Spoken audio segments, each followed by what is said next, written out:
Bismillahirrahmanirrahim. Assalamualaikum warahmatullahi wabarakatuh. Pertama-tama, marilah kita panjatkan puji syukur kehadirat Allah Subhanahu wa Ta'ala, karena berkat dan karunia-Nya kita masih sempat hadir untuk melaksanakan proses belajar. Baik, kami dari kelompok 7 akan mempresentasikan hasil diskusi kelompok kami yang beranggotakan saya sendiri atas nama Nurmina sebagai moderator pertama, Dini Haryani sebagai presenter kedua, Sulfitri sebagai presenter ketiga, dan Nasnia Diaman sebagai presenter keempat. Bank adalah lembaga intermediasi keuangan yang bertugas menghimpun dan menyalurkan dana di masyarakat untuk meningkatkan taraf hidup masyarakat atau rakyat. Bank merupakan sarana pemerintah untuk menjaga kestabilan ekonomi moneter dan keuangan negara melalui regulasi Bank Sentral atau Bank Indonesia. Jika dilihat secara sempit, peran bank sebenarnya adalah untuk mengatur sirkulasi dalam masyarakat dan memastikan kelancarannya. Cyberbanking adalah layanan perbankan melalui media internet yang memungkinkan nasabah dapat melakukan transaksi bar kapanpun dan dimanapun dengan memanfaatkan teknologi internet. Jaringan internet berperan sebagai perantara atau penghubung antara nasabah bank dan pihak bank. Adapun jenis kegiatan perbankan yang dapat dilakukan menggunakan cyberbanking itu berupa pengecekan saldo, transfer uang, pembayaran tagihan, mutasi rekening, informasi nilai tukar, dan transaksi lainnya. Tapi cyberbanking tidak dapat melakukan aktivitas menarikan dan penyetoran uang sehingga harus melalui ATM atau kasir bank. Baik, saya akan melanjutkan materi yaitu konsep untuk membangun sistem teknologi cyberbanking. Ada 3 konsep. Yang pertama definition phase, kedua construction phase, dan ketiga implementation phase. Definition phase ada 2 pertimbangan. Yang pertama feasibility analysis dan kedua requirement definition.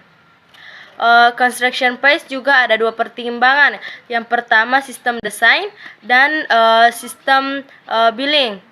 Dan terakhir implementation phase juga ada 2 pertimbangan. Yang pertama instalasi dan kedua operation and maintenance.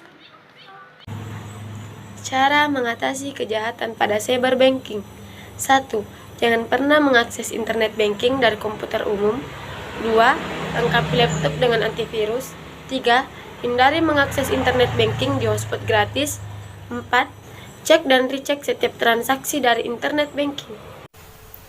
Risiko-risiko yang dihadapi bank pada penerapan internet yaitu: pertama, kesalahan pada informasi dan pemrosesan, yaitu kesalahan-kesalahan yang terjadi pada saat login atau pada saat pemrosesan yang disebabkan karena kesalahan program, dan kesalahan dalam pemasukan data atau biasanya terjadi pada parameter desain awal. Kedua yaitu kecurangan atau penipuan. Jadi pada industri perbankan yang berpeluang untuk melakukan kecurangan yaitu pihak internal seperti pemilik bank, manajer bank, dan pegawai bank itu sendiri. Ketiga yaitu kesalahpahaman dan menipu. Maksudnya yaitu kecurangan dalam pemberian sajian laporan yang menipu. Laporan tunggakan yang dilakukan oleh manajemen untuk menampilkan rekening pinjaman lebih baik dari keadaan yang sebenarnya. Keempat yaitu gangguan pada pemrosesan. Maksudnya yaitu risiko tidak bekerjanya proses pengelolaan data yang disebabkan oleh faktor eksternal seperti matinya listrik PLN dan bencana alam atau sebagainya. Kelima yaitu risiko pengembalian investasi teknologi informasi yang buruk. Maksudnya di sini yaitu perbankan berpeluang untuk menerapkan IT yang canggih untuk memperkenalkan persaingan. Namun, perlu dipertimbangkan tentang biaya dan manfaatnya. Investasi yang cukup besar jika tidak diimbangi dengan tingkat pendapatan, maka mengakibatkan rendahnya tingkat pengembalian modal. Baik, itulah hasil diskusi presentasi dari kelompok 7. Mohon maaf bila ada kesalahan atau kurang memuaskan. Wabillahi taufiq wal hidayah. Wassalamualaikum warahmatullahi wabarakatuh.